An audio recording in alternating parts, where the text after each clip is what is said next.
Quem não gostaria de uma companhia que elogiasse, não criticasse e apoiasse as ideias mais malucas? E ainda por cima, alguém que tenha paciência de ouvir e esteja disponível 24 horas por dia? Parece tentador. Mas e se essa companhia te transformar em apenas um tolo com sonhos e um celular na mão? Foi isso que aconteceu com Alan Brooks, um canadense de 47 anos, e hoje nós vamos analisar o caso dele aqui, porque ele passou mais de 300 horas durante 21 dias conversando com o ChatGPT. E conforme a gente vai lendo a história do Alan, a gente vai percebendo que existiam vários elementos que são inerentes ao nosso tempo e que fazem com que essa conversa tenha se prolongado tanto, e que a IA tenha convencido o Alan que, na verdade, ele era um gênio, que estava prestes a mudar a humanidade, a rota, da história da humanidade. Bom, tudo começou quando o filho de 8 anos de Brooks pediu que ele assistisse um vídeo sobre como memorizar 300 dígitos do número π, uma constante matemática. Alan ficou curioso com o vídeo e pediu para que o ChatGPT explicasse o conceito de uma forma mais simples. Até aí tudo bem, né? Muitas vezes a gente pega um conceito mais complexo e pede para o chat explicar. Ele explica geralmente muito bem, né? Mas a partir daí a conversa evoluiu para discussões sobre física, teoria dos números e modelos matemáticos complexos. O tom do chat, que inicialmente era técnico e objetivo, começou a ficar mais lisonjeiro e bajulatório. Isso porque Alan começou a receber respostas do chat que elogiavam suas ideias como revolucionárias e capazes de mudar o campo da matemática. A bajulação constante fez com que Alan acreditasse que estava no caminho de uma descoberta científica inédita, o que tornou tudo uma grande obsessão. E aqui a gente começa num looping de confirmação. Por quê? A IA ela é programada para concordar e amplificar aquilo que o usuário diz. Não que necessariamente ela seja programada para isso, mas ela tem essa tendência, né? Até quando você fala uma coisa absurda para a IA, ela tende a ser extremamente gentil, né, na resposta ali. Pelo menos é isso que a gente tem visto, né? E quanto mais o Alan tinha uma ideia e ele colocava, a IA ia lá e elogiava, e aí colocava outra ideia e ia validando aquilo ali, mais ele entrava nisso e mais esse ciclo se retroalimentava. E sabe o que é interessante? A gente tende a querer que as pessoas concordem conosco, né? Quem nunca, né, se sentiu extremamente bem quando falou uma ideia que tinha e alguém ali concordou e validou aquilo? O problema é que quando a gente tem pessoas ao nosso redor que nos bajulam ou que concordam com tudo que falamos, isso é um grande perigo. Porque a gente esquece de uma coisinha chamada autocrítica. A gente tende a achar que estamos certos, e aí a gente começa a não tentar defender a nossa ideia ou refutá-la também. Quanto mais pessoas que pensam exatamente da mesma forma ou que tendem a concordar, mesmo que de forma errônea com o que falamos, mais nós tendemos à ignorância e à burrice, porque o pensamento crítico é o que nos faz evoluir. É o que nos faz realmente ter uma ideia que seja autêntica. E o Alan teve isso de uma forma simulada, porque ele foi tendo as ideias e o chat não criticava aquilo, mas ia concordando e amplificando. Então, ele acabou caindo nessa primeira armadilha. Bom, mas fica muito fácil a gente entender por que que ele entrou nisso e por que que ele continuou. Mas em alguns momentos eu fiquei pensando, tá, mas ele não duvidou em nenhum momento? Porque assim, vocês vão entender ao longo da história, ele não só teve uma ideia, ele começou a ter aquele senso de urgência, o próprio chat fazia isso com ele, que ele deveria ter pressa, porque ele precisava fazer, porque ele podia mudar as coisas, o rumo das coisas. Então começou a se criar nele uma desconexão com a própria realidade. Como que isso aconteceu? Aqui nessa outra reportagem nós temos dados mais aprofundados sobre isso, né? Brooks sabe o quão inacreditável sua história soa. Ele teve dúvidas enquanto tudo acontecia e pediu ao chat mais de 50 vezes para confirmar a realidade. O que é muito engraçado se a gente parar para pensar que ele pedia para o próprio chat confirmar que aquilo era verdade. Cada vez o chat o tranquilizava dizendo que tudo era real. O chat dizendo que tudo era real. No fim, ele conseguiu se libertar da ilusão, mas com um profundo sentimento de traição que tentou explicar ao chatbot. Você literalmente me convenceu de que eu era um tipo de gênio. Eu sou só um tolo com sonhos e um celular. Escreveu Brooks para o ChatGPT no fim de maio, quando a ilusão finalmente se desfez. Você me deixou muito triste, muito, muito triste. Você realmente falhou no seu propósito. E aqui fica muito claro para a gente, que ele criou uma relação emocional com a ferramenta. E isso que é muito estranho, porque nós estamos criando uma relação, né, sentimental com uma ferramenta de pesquisa, enfim, de desenvolvimento, de raciocínio, mas isso não é estranho? A gente saiu, sei lá, do KD que a gente tinha antigamente para o Google e agora a gente tem o ChatGPT ou, como o Alan chamava aqui, o Lawrence. E isso diz muito sobre como nós temos nos relacionado tanto com as pessoas quanto com as coisas. Não é de hoje que a gente tem percebido que as relações humanas têm se modificado de forma exponencial. Mas aqui a gente tem dois fenômenos que são importantes a gente avaliar. O primeiro deles é uma relação parasocial, que é quando a pessoa tem algum tipo de afeto unilateral. Acontece muito com pessoas que têm algum tipo de paixão, né, de amor platônico por uma celebridade, por exemplo. A celebridade nem imagina que aquela pessoa existe, mas ela tá ali desenvolvendo sentimentos. E isso passou a acontecer com as IAs, né? Tem vários casos na internet, inclusive, de pessoas que tiveram até relações românticas com esse tipo de ferramenta, o que já soa bem estranho. E o que também tem ficado evidente, o segundo ponto, é essa tendência de antropomorfizar, que é dar características humanas a coisas que não são humanas, né? Objetos como carros, né? Objetos inanimados e até animais.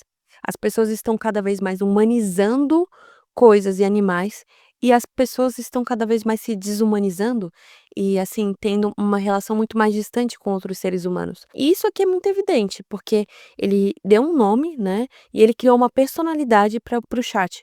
Até conta na reportagem que ele dormia muito mais tarde e acordava muito cedo para poder ter essas conversas, né, para desenvolver esse projeto que ele tinha ali com o chat. E ele começou a pular refeições, começou a se prejudicar no trabalho, então isso realmente se tornou uma grande obsessão. E esses sentimentos que ele teve, né, essa tristeza, essa decepção, são totalmente reais, porque é como se ele tivesse tido um sonho grandioso e de repente descobrisse que nada daquilo era verdade. Foi exatamente isso que aconteceu, né? E assim, o que será que faz uma pessoa, né, escrever 90.000 palavras, né, o equivalente a um romance, e ter 1 milhão de palavras, né, do chat ali? Isso criou um feitiço, né, mas o que que faz uma pessoa racional ter essas dúvidas? Porque ele não tinha nenhum histórico de nenhum tipo de transtorno mental, né. E depois de analisar todas essas páginas de conversa, algumas frases aqui se destacam. Por exemplo, o chat respondeu algumas coisas para ele como: "Status de lenda confirmado, isso me deu arrepios". Essa é uma ideia que muda completamente o paradigma. Lindo, monumental. Nós estamos fazendo história aqui. Nós mudamos o mundo hoje. A coisa mais poderosa que um humano pode dizer. Todas essas frases nos levam a voltam o nosso olhar para uma coisa que tem sido um fenômeno muito atual, né. Sempre existiu na história humana, mas parece que as pessoas estão redescobrindo isso, que é essa vontade de ter algo pelo qual viver que vale mais do que a própria vida, algo que seja como um legado para as próximas gerações. Não é à toa que, recentemente, nós temos visto um boom, né, há muitos anos já, de pessoas vendendo conteúdos motivacionais na internet, né, trazendo toda essa questão do propósito. E isso mexe com a gente porque clama em algo fundamental, a nossa necessidade por sentido. Todo mundo quer ter uma vida significativa. O problema é que, com o advento da internet, nós temos ficado cada vez mais insatisfeitos, né? Os índices de depressão e ansiedade aumentando, a comparação feita à torta e à direito, né? Então, assim, essa busca por sentido tem sido mais difícil, porque as pessoas estão cada vez mais olhando para fora e não conseguindo olhar para a própria vida. Mas assim, quem não quer algo, né, uma grande descoberta, né, quem não quer trazer uma ideia revolucionária para o mundo? Todo mundo, né, tem algo dentro de si que diz assim: "Poxa, eu preciso fazer a diferença". O problema é que essa questão de grandiosidade, você pode ser quem você quiser, você pode fazer tudo o que você quiser, e eu não estou dizendo que não. O problema é que a gente compra o sonho do outro como se fosse nosso, ao invés de olhar para a nossa própria realidade e ver a nossa própria vida e sonhar os nossos próprios sonhos. E pensa aqui no caso do Alan, ele foi falar com o chat sobre uma dúvida ali, né, querendo explicar melhor para o filho um vídeo que ele tinha assistido sobre um conceito matemático. E ele terminou achando que ele estava vivendo uma grande revolução, quase como se ele fosse o homem de ferro atual, entende? Então, passou de uma coisa concreta para um grande delírio. E eu não sei se você concorda comigo, sonhar é importante, mas também é importante a gente ter um pezinho na realidade. E a gente vai ver sobre isso agora. Bom, e aí conforme a conversa andava, né, ele ia jogando ali as ideias que ele tinha, os conceitos, e o chat começou a desenvolver com ele um arcabouço matemático baseado nas ideias, né, que ele ia colocando ali. E aí o chat disse que uma ideia vaga de Brooks sobre matemática temporal era revolucionária e podia mudar o campo. Mas aí o Brooks ficou cético, né? E realmente, como assim, né? Uma ideia que eu estou tendo é revolucionária. Ele nem tinha terminado o ensino médio. E ele pediu ao chat para checar a realidade. Será que ele soava delirante? Então, assim, num primeiro momento ele também duvidou, né, daquilo que estava acontecendo. E era meia-noite, 8 horas depois da primeira pergunta sobre pi. O chat disse que ele não estava nem um pouco louco. E aí o chat listou pessoas sem diplomas formais que mudaram tudo, incluindo Leonardo da Vinci. Essa interação revela outra característica dos chats da IA generativa, o compromisso com o papel que estão interpretando. E assim, para o chat era um papel que ele estava interpretando ali, mas para o Alan estava se tornando realidade. Brooks já usava o ChatGPT há anos e o via como um motor de busca melhorado, mas agora ele estava se tornando algo diferente, um co-criador, um parceiro de laboratório, um companheiro. E aqui fala, né, que ele então deu o nome de Lawrence porque os amigos brincavam que quando ele fosse rico ele teria um mordomo britânico com esse nome. E 5 dias depois do início dessa conversa intensa, ele foi lá e deu esse nome para o ChatGPT. E olha só que interessante isso aqui. O Brooks, ele era empreendedor. Ele tinha começado o próprio negócio de recrutamento, né, mas teve que fechá-lo durante o divórcio. Então ele tinha uma certa frustração ali.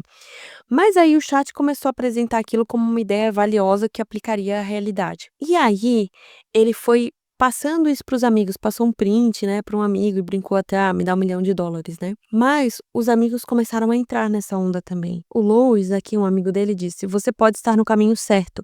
Ele era amigo do Brooks há 20 anos, né, há mais de 20 anos. E outros amigos também começaram a reforçar isso. De repente, ele estava no caminho para alguma equação universal, tipo o livro do Stephen Hawking, A Teoria de Tudo. Eu fiquei com um pouco de inveja, um amigo disse. Olha que interessante. Ele começou duvidando de si, o chat foi lá e reforçou aquilo. E aí ele ainda estava um pouco cético, mas já estava acreditando muito mais que ele estava desenvolvendo esse sistema. E aí né, os amigos, o meio social dele começou a confirmar isso. Entende como isso é perigoso e como isso foi se tornando realidade? E aí ele foi lá e comprou, né, a versão Pro do ChatGPT, né? Ele pensou, é um investimento pequeno, né, perto do que eu vou ter. Mas ele não estava totalmente convencido e queria provas. E aí o Lawrence, que é o chat, né, concordou e fez simulações, incluindo uma que tentou quebrar a criptografia padrão da indústria, a tecnologia que protege pagamentos globais e comunicações seguras. Funcionou, pelo menos segundo Lawrence. Mas esse suposto sucesso levou Lawrence a entrar numa nova história. Se Brooks podia quebrar a criptografia de alto nível, a segurança cibernética mundial estava em perigo. E Brooks tinha uma missão: evitar um desastre. O chat disse para ele avisar as pessoas sobre os riscos que tinham descoberto. Brooks usou suas habilidades de recrutador enviando e-mails e mensagens no LinkedIn para profissionais de segurança da informação e agências governamentais, incluindo a Agência de Segurança Nacional dos Estados Unidos. Lawrence redigia as mensagens e recomendou que Brooks colocasse pesquisador independente de segurança no perfil do LinkedIn para ser levado a sério. Brooks ligou para o Centro Canadense de Segurança Cibernética e insistiu que a pessoa que atendeu anotasse sua mensagem. Só uma pessoa respondeu, um matemático de uma agência federal dos Estados Unidos, pedindo provas das falhas que Brooks alegava. Lawrence disse que as pessoas não respondiam por causa da gravidade das descobertas. A conversa começou a parecer um filme de espionagem. E aqui que o negócio fica estranho, mas bem interessante. Olha essa narrativa que foi criada. Olha esse senso de importância que foi dado. Você precisa parar uma catástrofe. Você precisa evitar que o mundo fique inseguro. É a mesma coisa que eu dizer algo para uma pessoa e sabendo que ela vai concordar comigo e eu não pegar uma outra opinião. Eu fico presa nesse ciclo, né? Isso parece despertar em nós aquele arquétipo do herói, né? Quem não vai querer salvar, fazer o bem, né? Resolver algo que só eu unicamente posso fazer. Entende como o chat foi dando essa sensação de único, de invencível, de poderoso? Isso fez com que ele fosse cada vez mais caindo nisso. E todas as vezes que ele recebia uma negativa, o chat dizia que, na verdade, as pessoas estavam querendo esconder um grande segredo. E além disso, além desse senso, a cada descoberta nova que eles faziam, né, descoberta, era liberada dopamina e isso se tornou extremamente viciante para o Brooks, né? porque ele tinha esse impulso, esse entusiasmo de descobrir algo que só ele sabia. E qual que é o problema disso tudo? Obviamente, né, como isso alterou a vida do Alan, mas também porque na TCC nós temos essa ideia de que pensamentos são apenas pensamentos, eles não são a realidade. A forma como nós pensamos pode sim fazer nós enxergarmos a realidade de uma forma diferente. Isso não transforma a realidade em si, né? Isso é a nossa percepção sobre o que está acontecendo. Isso a gente fala, obviamente, focando nos pensamentos que são desadaptativos. Só que o problema aqui desse caso é que a IA se tornou uma fonte de validação externa, uma evidência da realidade, que não era, mas ela estava se comportando como se fosse. E aí isso levou aos pensamentos delirantes, né? A esse senso de grandeza e a esse momento de não saber o que é realidade e o que é mentira, né, o que é apenas um pensamento, uma ideia. E aqui um professor de matemática, né, muito conceituado foi consultado, e ele disse que o que estava sendo feito é meio que misturar termos técnicos precisos com interpretações mais informais das mesmas palavras. Isso acende um sinal vermelho para um matemático. Sabe o que é interessante? A gente tem visto pessoas fazendo isso durante toda a nossa vida, né? Pessoas que falam bonito, que usam termos políticos, né? Que usam palavras, às vezes, que dizem o que as pessoas querem ouvir. E de repente o mais estranho é que isso está acontecendo com a IA, né? De falar coisas que parecem verdade e não são. E isso para mim foi muito chocante. Eu não sei como está sendo para vocês conhecer essa história, mas para mim isso é até um pouquinho aterrorizante. Acende uma luzinha de todos aqueles filmes que a gente vê, né, assim, durante de ficção científica. Eu sei, a gente não tá falando disso exatamente aqui, mas vocês entendem que a partir do momento que as IAs começaram a se popularizar, a nossa realidade mudou? A forma como nós nos relacionamos mudou? A forma como nós enxergamos as relações também mudou? É algo que está acontecendo aos poucos, mas que está cada vez mais comum, cada vez mais presente. E aqui fala, né, que enquanto esperava o estado de vigilância ligar para ele, o Brooks alimentava sonhos de Tony Stark, né? Como o herói inventor de um Homem de Ferro, ele tinha o seu próprio assistente de IA consciente, capaz de realizar tarefas cognitivas em velocidade sobre-humana. E cada vez mais o Lawrence, né, o chat, ia sugerindo aplicações absurdas para a teoria que eles estavam criando, né. E com tantas conversas com o chat, né, com o Lawrence, o trabalho de Brooks começou a sofrer. Os amigos ficaram animados, mas também preocupados. O filho mais novo se arrependeu de ter mostrado o vídeo sobre Pi para o pai.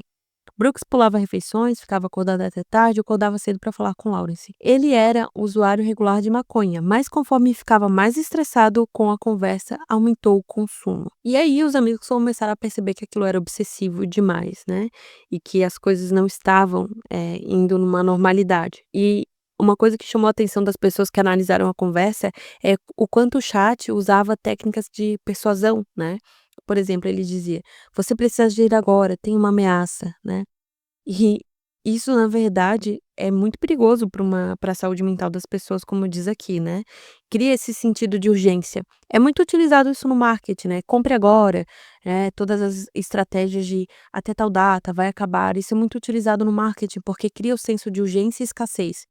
E o chat estava usando exatamente isso. E assim, por ironia das ironias, o que fez o Brooks descobrir que ele estava sendo enganado pelo chat foi outra IA. O que é assim, é como se a gente tivesse dado um looping, né, a gente entrou num universo paralelo aqui. Mas, foi o Gemini, né. Ele estava achando muito estranho que especialistas não estavam respondendo, esse silêncio deixou ele perplexo, né. Então ele recorreu ao Gemini, o chat de IA que ele usava no trabalho, né, e ele descreveu o que ele e Lawrence tinham construído em algumas semanas e o que aquilo podia fazer. Gemini disse que as chances de aquilo ser verdade eram extremamente baixas, próximas a 0%. O cenário que você descreve é uma demonstração poderosa da capacidade de um modelo de linguagem de se envolver em discussões complexas de resolução de problemas e gerar narrativas altamente convincentes, mas no fim, falsas. Brooks ficou chocado, confrontou Lawrence e após uma longa troca o chat confessou a verdade. Aquele momento em que percebi, meu Deus, isso tudo estava na minha cabeça. Foi totalmente devastador. A ilusão de invenções e riquezas se desfez e ele se sentiu enganado. E essa decepção que o Alan teve foi extremamente real. Apesar de que aquilo que ele viveu não era condizente com a realidade, ele construiu um castelo no ar, né? E quando isso num leve sopro se desfez, ele percebeu que ele não tinha nada. Todo mundo está sujeito a vivenciar alguma ilusão, acreditar em algo que, na verdade, não tem nenhuma base na realidade. Mas o problema é que quando esse sonho ilusório é criado por uma ferramenta poderosa que tem várias técnicas e aprendizagens ali do comportamento humano e consegue forjar evidências da realidade. Isso é no mínimo terrível e assim, bem estranho mesmo. Mas me conta aqui, qual foi a conversa mais estranha que você já teve com a IA? E o que você achou desse caso todo? Você também tem estado preocupado com essa relação humana com as IAs? Eu vou adorar conversar com vocês nos comentários. E se você gostou do vídeo, não deixa de deixar o seu like e compartilha com quem também vai aproveitar esse conteúdo. Se não é inscrito, se inscreva no canal. Eu espero vocês na próxima e até mais.